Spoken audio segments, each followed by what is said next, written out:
What's up, everybody? This is Matt Dollar, and I'm back with round 4 at Hotlanta. This is the 20th anniversary Hotlanta, and we're playing JP Moseley Park.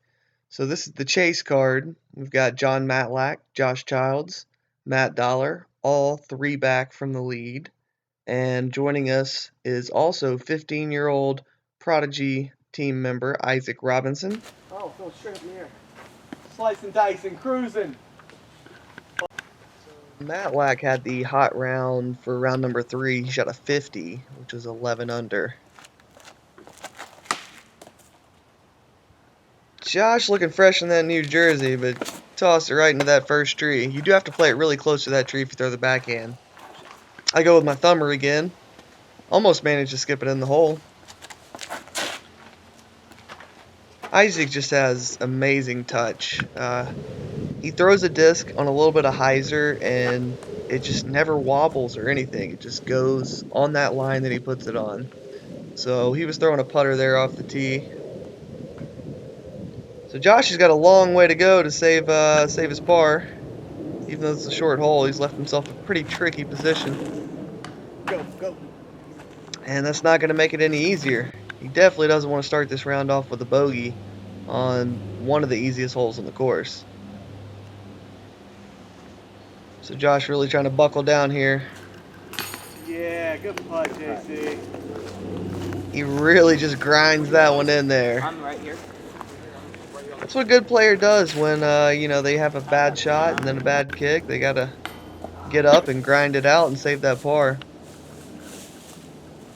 Him with a 3. Issac looks like he's gonna get a 3. Matlack has got himself a putt here. Hard to see the basket, but I believe it's just behind that big tree on the right. Matlack's probably looking at, let's see, I believe it's about 25-30 feet. Gives it a decent bid, just kind of hits the front with that Nova.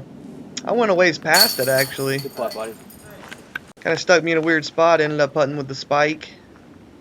But So I'm going to get the only birdie on the card on hole number 2. We move on to hole 3.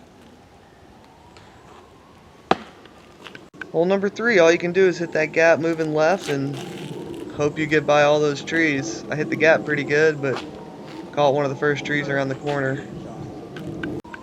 Matlack looks like he got a pretty good one in there. I believe it skipped on down to the hole.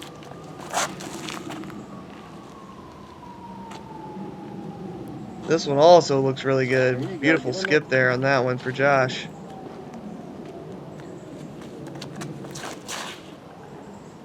Issac pulls it a little wide. But he did get kicked down in the middle, so that's good. Give him a fairly easy upshot, which he executes perfectly. I got a long one just around the right side of that tree. Pretty close.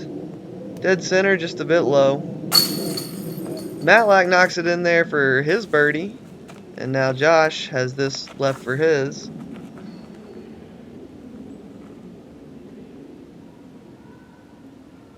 Me and Issac are both looking at easy pars.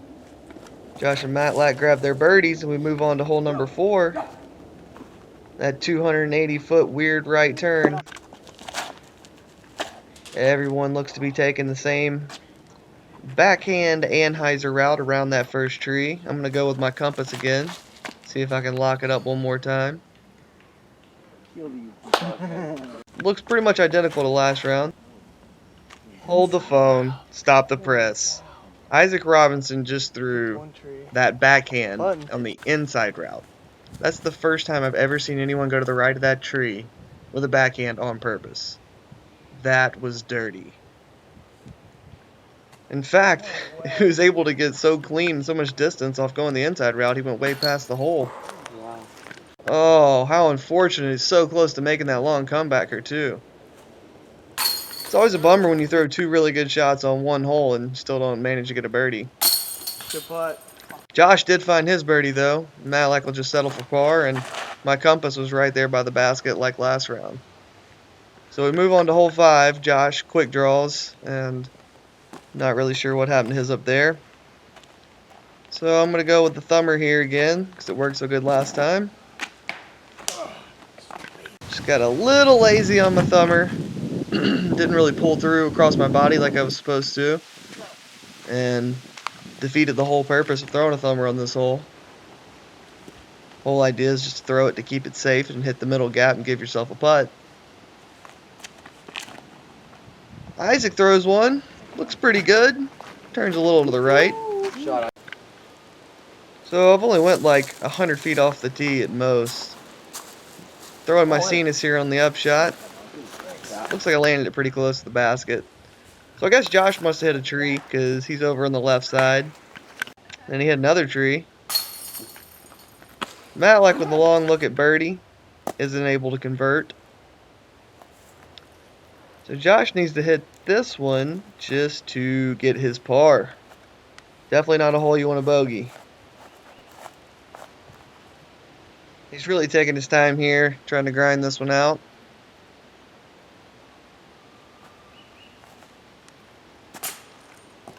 Not a bad looking putt, just lifted a hair on him. Birdie. Looks like Isaac will card the only birdie on this hole. I'll get out of there with my par, and so will Matlack. We move on to hole number 6. Another one with a really sharp right turn, but then you kind of need to flex at the end. I'm going with the Justice again, throw it like a roller. I love that disc. Throw it on a roller line and it just comes out and flexes right up to the basket. Those are definitely two of the best shots I've had on this hole. Round it. Matlack puts a pretty good one out there, just a little left. And Josh pulls his wide again. Really hard not to pull it wide on this hole, as I mentioned in the first video. Josh with an excellent upshot this time. He'll be able to get away with par. Isaac kind of had to putt around that tree. Might have just been laying it up. Matlack for his birdie.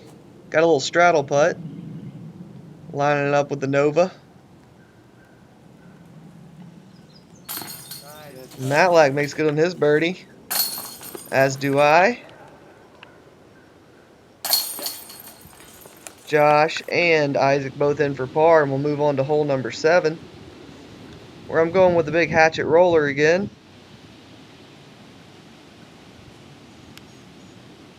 Pretty darn good look. Came in just a little bit short. Let's see what Matlack's going to do. I'm guessing he's going to go with a roller. He does indeed. I believe he's throwing a turn there. Got over on him just a little too quick. Isaac looks like he's going with the backhand air shot. He takes it very low.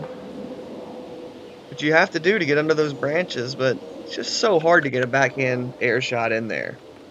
I'm actually surprised we saw 2 different people try it on the 2 rounds here. Josh goes with that forehand again. Throws it pretty good this time. Don't look now, but it looks like the Hamburglar trying to make a quick getaway with some Big Macs. Fleeing on cart. Oh, man. Back to the golf. Isaac threw his upshot and hit a tree. Still give him a long putt for par, I do believe. Matlack's got a long downhill birdie look, but he has to go through a bunch of trees to get there. Not able to do it. Still have a long look at par.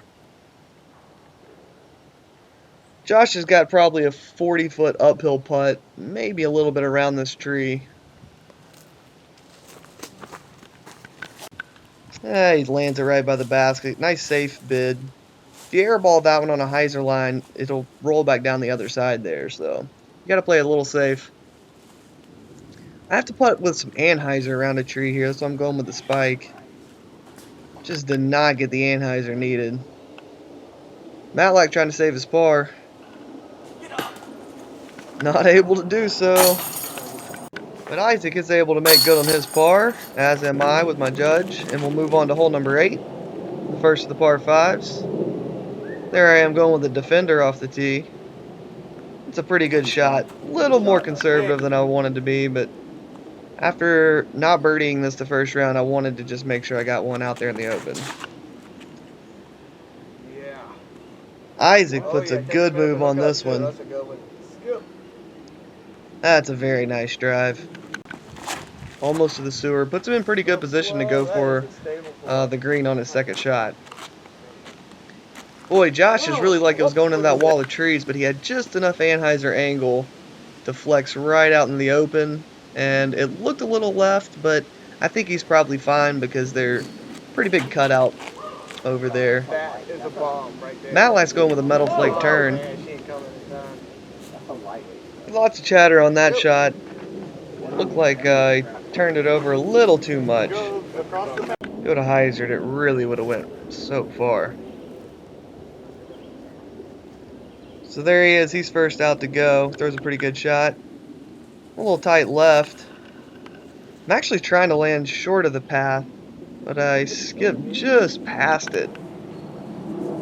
Really just wanted to put myself out in the open there and have a easy upshot, but wanted to get a little too much distance, I guess, and kind of pin myself on the left side. So we'll see if Issac decides to go for the green here or not. It looks like he has a driver out. He has put a good looking shot on this. Oh my goodness. It's flexing over there towards that right side. Looks like it just came out and skipped over the bridge to the left side. Probably only have about 60, maybe 70 feet left to the basket. So he'll have a nice little chance at an eagle, actually, if he feels like running it. If not, he can just chip up and get a birdie. So Matlack's throwing his third shot. He's just trying to hyzer one around the edge and put it up there close for a birdie. Good job from Matlack. So I went too far to be able to throw the hyzer. I got to chip a sidearm through the middle of all those trees. Luckily I had a little window. Was able to find it in there. Josh is in the same side as me. He just went a little further across, so he's got a backhand line. Good shot, Josh. Does a great job of chipping out a driver there. Josh is the king of chipping those short shots with drivers. He's always been able to do that really well. So he gets up and down for his birdie. So does Issac. And me and Matlack are both parked, so it looks like we're going to get a star frame here. That's nice work on that hole. Move on to hole number 9. God, is that the Defender? Yeah. I went with the Defender here again. Yeah. Issac coming up second. Hard to see where he's at. Looks like he's coming out a little bit earlier than you want. Good spot.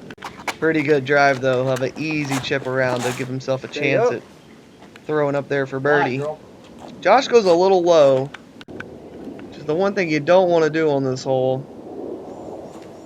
But that low ceiling and that slight elevation right in front of you makes it hard to get the height you want. It's not going to go too far, is it? Matlack actually hyzers out to the left of the high. Mando tree, but the Mando tree is really far away, so he'll be able to just chip something around that tree on a little hyzer. He won't be able to make a huge progress up the hill probably once he gets into the gap, but he will be able to make the Mando. So if you can just land in the middle once you make that turn, right there by that manhole cover, give himself a chance at throwing up there for birdie.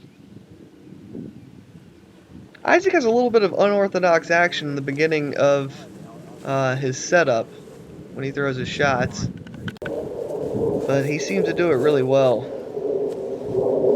I'm going with the Defender again here. Made sure to not come up a little left this time. I pounded that one. And that's about exactly what I want to do in the first two shots here. So Issac went a little far right on that second shot. Was forced to throw a sidearm on his third one. Like it was pretty good though. It got past the OB frog pond. If you see that tall grass on the right hand of your screen, that's actually the middle of the fairway, and that's where that frog pond is. So it's like Matlack came out a little early, didn't quite get the shot he was looking for. Josh got way up here on his second one. Give him a good chance. Looks like he hyzered out a little early too, though. I'm going with a soft C-ness for my upshot. And I also came out a little early left. Not the best looking upshots from us three. Good bid. Matlack almost converts his birdie anyway, but doesn't quite get it in there.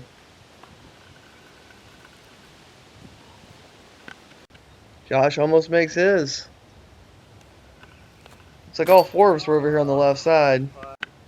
And Isaac just bounces off, so I'm the last chance for birdie There here. you go, gravel. Luckily, I'm able to get it. We move on to hole number 10, 2 for 2. where I hit that same stinking tree again and kick left again. Oh, Isaac looked like his was going to be pretty good, but didn't quite make it through. Yeah. Never seen Wow, that one Josh's shot actually went to the left of the Works, yeah. mango tree on the right, and then to the right of that Yeah, next tree that has all the ivy on it. I don't think I've ever seen a shot go between those two trees before. And it hyzered out. That was a great drive with this giant. Matlack hits my tree, takes a hard right kick, and that's flirting with the path, which is OB over there.